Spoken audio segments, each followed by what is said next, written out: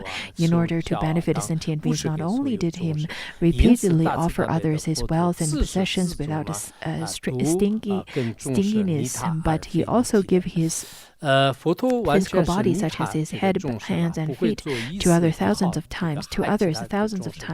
Out of great loving kindness and compassion, the Buddha always put greater importance on benefiting others than himself. What the Buddha did is completely beneficial for sentient beings and never bring harm to them. So you can see that the Buddha is truly trustworthy and a place for sentient beings to rely on. In fact, we ourselves have to also aspire to become the kind of sentient being, to also aspire to become just like the Buddha, do not harm sentient beings at all, but only cherish the sentient beings, cherish others, so that we ourselves can also generate bodhicitta. Through the Buddha story, we can see how the Buddha practiced compassion in such a way. Then in terms of the power, this is the third aspect. The second aspect was the compassion. We have already covered that. The Buddha and the noble beings who followed his path were and are able to travel around every corner of the world during the duration of it, just a snap of the fingers. In the presence of fortunate beings, if needed, the Buddha could place the world and all its inhabitants into a mustard seed. Such is the inconceivable miraculous power of the Buddha possessed. Among all his great powers, the most important one was the power of teaching the authentic Dharma to sentient beings, and he transmitted the abundance of teachings. By internalizing these teachings, some are able to eliminate diseases, some can prolong life and achieve prosperity, some can improve their appearances, and so forth. If you practice any of them, you will experience the corresponding results. I think maybe because the audience back then really placed a great importance in longevity, health, and to become more beautiful, and so on. So Pansuk Rinpoche, maybe upon noticing the disposition of the audience, he spoke about that instead of the wisdom and the ability of attaining enlightenment and so on. The Buddha was endowed with numerous noble qualities, but the three great qualities of his wisdom, compassion, and power are the ones that bring cause for rejoicing. The logic is that no matter which religion one has founded and no matter what special qualities are possessed, as long as this person can bring peace and happiness, then he or she is the one who deserves our love and devotion. If one wants to benefit sentient beings, one must possess wisdom. We need to also contemplate up on the quality of compassion. People always want to make friends with the ones who want to benefit them, and don't want to be with the ones who would harm them. In terms of wisdom, the practitioners and the students over here are making progress every day. They are of the higher capacities, and the ones who make progress every month are considered as the practitioners of the middling capacity, and then of the low capacity are the ones who make progress every year. But there are people who do not make any progress at all, then they're just not qualified practitioners. As mundane beings, we want to be with people who can bring us benefits. Similarly, when relying on a teacher, you have to, the teacher has to be able to bring you benefits. If the teacher can bring you benefits of wisdom and all kinds of kindness, you have to repay the kindness. If you want to benefit sentient beings, one must possess wisdom. Otherwise, a foolish one who knows nothing would certainly have no idea of where to start, even if this person wished to help the world. So wisdom is the first prerequisite. For this reason, I will discuss the noble quality of the Buddha, that is wisdom, the first quality. Even if one is very intelligent, if he or she harbors evil intentions towards sentient beings, then that kind of person will not be able to make sentient beings happy. Such a person cannot bring benefit to sentient beings, and his or her intelligence only becomes an extreme negative weapon that would harm others. This is not the case with our teacher. The Buddha not only possessed wisdom, but also replete with loving kindness and compassion. His loving kindness and compassion far exceeded the love of a mother for her only child. He loved and cared for all sentient beings equally with an impartial attitude. Having only wisdom and compassion is still not enough. One must have power. Without power, one can hardly accomplish anything. Imagine a wise old woman who doesn't have hands or feet, and her beloved son is drowning in a river. This woman knows precisely that her son can be saved if she pulls him up with a rope. Sadly, because she neither have hands or feet, no matter how much the mother loved the son, she has no way to rescue him. A lack of power is just like this in this example. In short, it is only the Buddha who possesses perfect wisdom, perfect compassion, and perfect power, while in comparison, others only seems to have some aspects of these qualities. So you need to contemplate upon it from the various perspectives. You should make observation whether it is only the Buddha who possesses the perfect wisdom, perfect compassion, perfect power. Our root teacher had extraordinarily unique characteristics compared with the founders of other religions in this world. Of course, it is not right if you just take and accept my words to be true without any analysis. Since there are many founding teachers of different religions in this world, I suggest you to read into their biographies, the words that they spoke, and the books they wrote, and contemplate what is reasonable and what is not. You should not just listen to one person, since it may not bring you the correct effects. So maybe we should stop here today.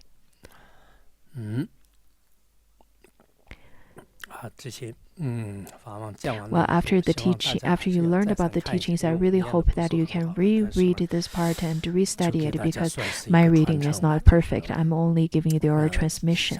So you should really spend time afterwards to repeatedly read into it and contemplate upon it.